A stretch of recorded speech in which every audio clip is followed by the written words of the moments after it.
last year, my wife's mother needed a new furnace and a new air conditioner. This year, we needed a heat pump. It was not cooling very well and was running all the time. The service that we got from Cardinal was so above and beyond at her mother's house that we decided to pay out of pocket to contact Cardinal and have them replace the heat pump and sign up for the Cardinal Care ourselves. Technically speaking, condo fees should cover those costs. But again, the service is beyond compare. We got text messages saying who was going to show up and when, and even like little biographical information about them. So that was a nice personal touch as well. Again, absolutely not necessary, but above and beyond seems to be you guys' motto.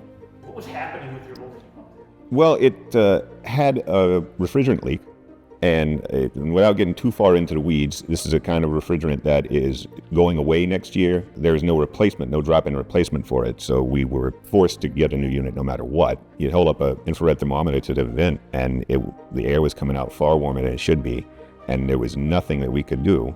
That's why we went and paid out of pocket for this service, because we knew what we were going to be getting. I'd recommend Cardinal Heating to anybody who needs anything heated or cooled, because the quality of work, the professionalism, the knowledge, the courtesy, the customer service, every part of the interaction went flawlessly. I've been a Boston Red Sox fan for as long as I can remember, but after this experience, all I can say is, go Cardinal.